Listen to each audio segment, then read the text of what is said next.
If I told you my name, you would not recognize it.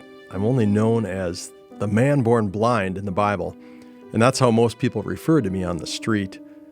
You have to realize that for me, to be born blind meant one of two things. Either it was because of something I did, some sin that I committed in my mother's womb, or punishment for something that my father or his father or any of the fathers in this family line had done. To be blind meant I was an outcast. The only life open to me was the life of a beggar, and it didn't take long to realize how people felt about beggars. The pity, the disdain, the mockery, taunting all the time, until soon I began to realize that I was worse than useless. Because I was a burden upon everyone around me. There was no hope. None at all. The only hope for me and any of us who were blind was a miracle of God, and that didn't seem very likely. Yet, this is exactly where my story begins.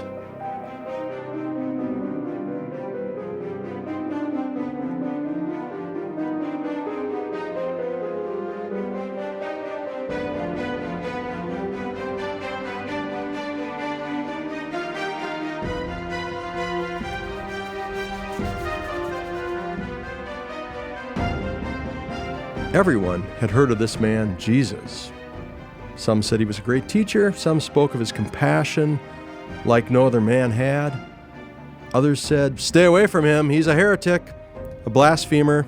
Don't be seen with him, whatever you do." All of a sudden, though, there he was. Oh, I couldn't see him, at least not yet. I was blind. But I heard the people talking. The crowds pressing in. I knew he was approaching me. At least I thought so. Then I heard those disciples ask that question that I had heard so many times before. "Who sinned?" they said, "this man or his parents, since he was born blind?" I despised that question. It heaped shame upon shame on me. It was a question that haunted me every day of my life. Why? Why was I born blind? What could I have done in my mother's womb that was so terrible? Or if my father sinned, why would I have to be punished for that?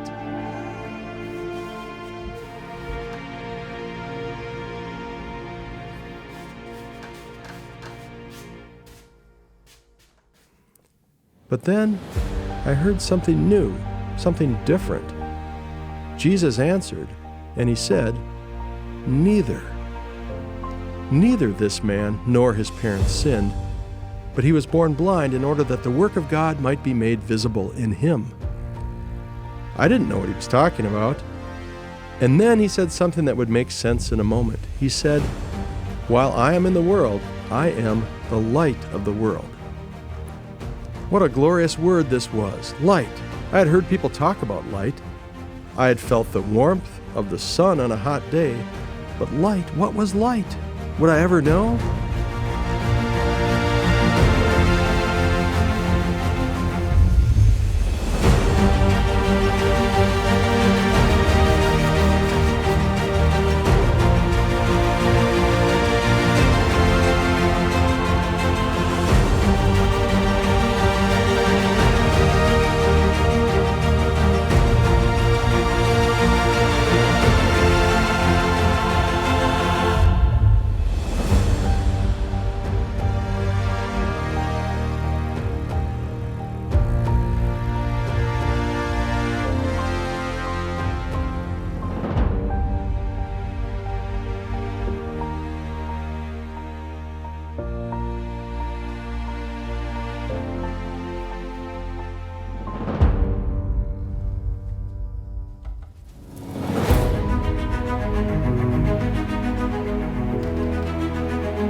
I was told later that this Jesus of Nazareth came close to me, spit on the ground, reached down and made mud with his spit and the dust.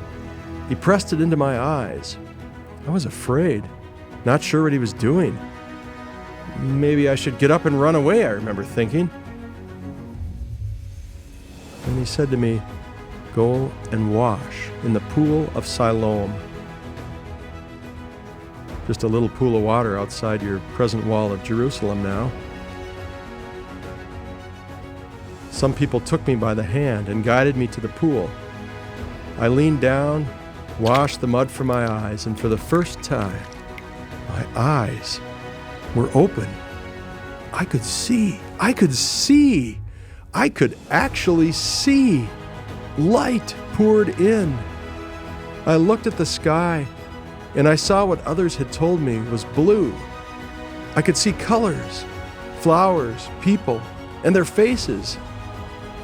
That day, I felt like I knew what it was like to be born. For the first time in my life, I could see. I was blind, but now, because of this Jesus, I could see. You would think that others would have rejoiced in my good fortune. But the Pharisees wanted to dismiss the whole thing, disregard me even further, determined to prove that this did not happen. They tried to get me to admit that this Jesus of Nazareth was a sinner, that I should instead give glory to God. Well, I didn't care if he was a sinner or not. He had opened my eyes. They couldn't take this away from me or change the fact that I had been blind, and now I could see.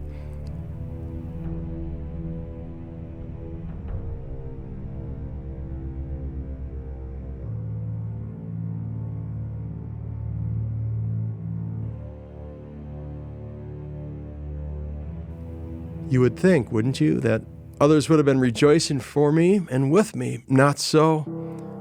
Most turned away from me, even my own parents, afraid to speak of what Jesus had done, protecting themselves so they would not be put out of the synagogue, especially since my healing took place on the Sabbath. They did not stand by me. "Let him answer for himself. He is of age," they said. "Don't ask us." Everyone seemed to be against me. Taunting, heckling, accusing, until I finally had had enough.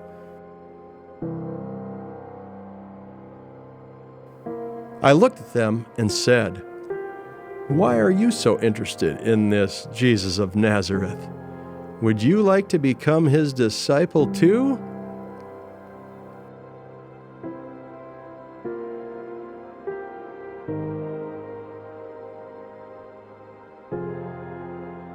And I pressed them even further.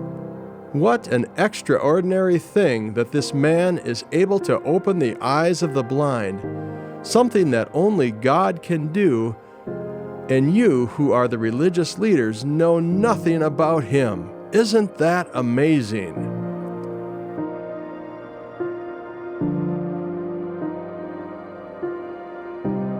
This threw them into a rage, and they threw me out of the synagogue for life.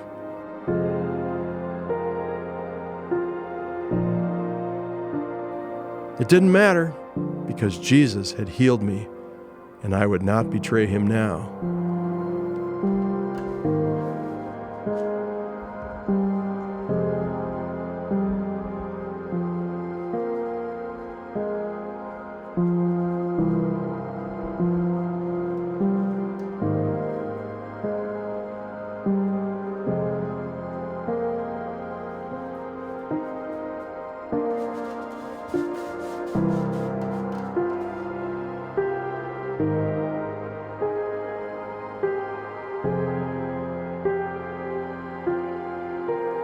It was at this point, my lowest point, that Jesus came back to me.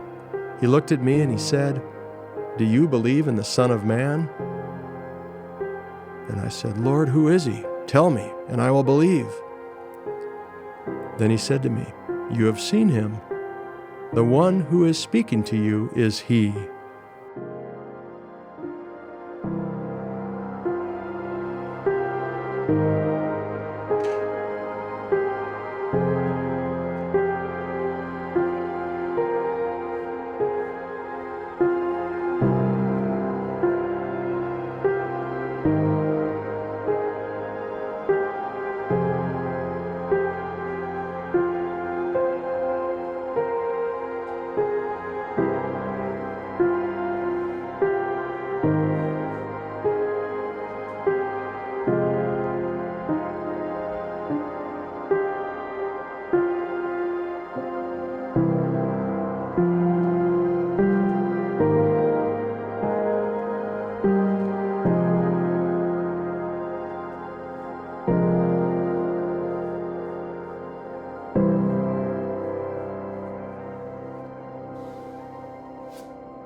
And I fell down on my knees and said, "Lord, I believe."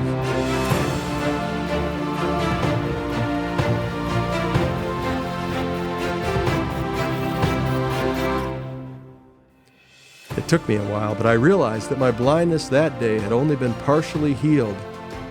It would not be until after his resurrection that my eyes would be opened even further.